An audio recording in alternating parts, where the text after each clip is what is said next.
গত কয়েকদিন থেকে বাংলাদেশের অবস্থা এমন ভয়াবহ রূপ ধারণ করছে যেন মাথা গোঁজার ঠাঁই নিয়ে বাদ দিয়ে আমাদের চলে যেতে হবে বাইরের দেশগুলোতে।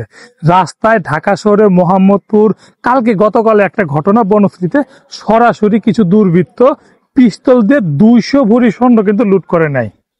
তার পরিপ্রেক্ষিতে গভীর রাতে কিন্তু স্বরাষ্ট্র মন্ত্রণালয়ের পক্ষ থেকে স্বরাষ্ট্র দপ্তরের যে প্রধান, সে কিন্তু সংবাদ সম্মেলন করে তাদেরকে ধরার জন্য বলে থাকেন। কিন্তু আসলে কিন্তু এইভাবে আবার কালকে কিছু পত্রিকার শিরোনাম দেখলাম যে এই সড়ক থেকে যাওয়ার জন্য রাত্রিতে চলাচল যেন নিষিদ্ধ হয়। এই নিষিদ্ধ করছে কারণ সেখানে ডাকাতি হয়। কেন? দেশের কি আইন শৃঙ্খলা বাহিনী কি এমনই নিঃস্ব হয়ে গেছে বা তারা আতর ঘুরে পড়ে গেছে? তাদের কি স্বয়ং সম্পূর্ণতা নেই? তাদেরকে রোধ করার সামান্য কিছু গুটি কয়েক ডাকাত শ্রেণীর যে সন্ত্রাসীগুলো আছে তাদেরকে ধরে জেলে নেন। এই যে দেশের যে আপনারা যারা সংস্কার করছেন, এই সংস্কারের আগে আমাদেরকে নিরাপত্তা দিতে হবে, জানমালের নিরাপত্তা দিতে হবে। আমি আজকে ধরেন আমার এই ফোন বা আমার এই মাইক্রোফোন বা ঘড়ি বা মানি ব্যাগ বা ওয়ালেট যেটাই থাকেন, এই ফোনগুলা নিয়ে যদি আমি রাস্তায় বেরোই, নিরাপত্তা দিতে পারবেন? আমারটা হারিয়ে গেলে আমি থানায় মামলা করলাম, কার বিরুদ্ধে করব? চিনি না, অজ্ঞাতনামা মামলা। এই ফোনের মর্যাদা সম্পর্কে আমি বুঝি। আপনারা যারা সংস্কার করতেছেন তারা কি বুঝেন?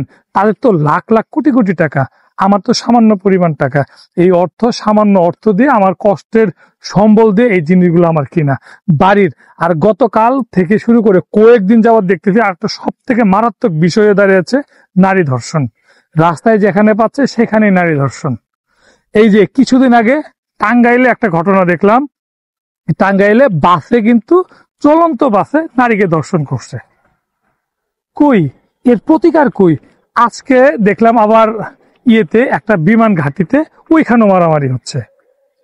প্রত্যেকটা দিন আপনারা মারামারি নিয়ে ব্যস্ত থাকেন।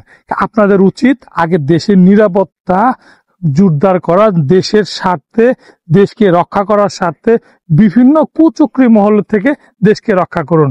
এজন্য আপনারা আমাকে অনেক কিছুই বলতে পারেন। আসলে মূলত দেখেন আপনার আমার কতটুকু নিরাপত্তা আছে। আমি চাবো এই সরকার যেন তা আমাদের জনগণের নিরাপত্তা সর্বোচ্চ চেষ্টা করে এবং দাবি রাখে, এবং তাদের স্বার্থে যেন, আমাদের স্বার্থে যেন কাজ করে। আগে সংস্কার নয়, আগে আমাদের নিরাপত্তা প্রয়োজন।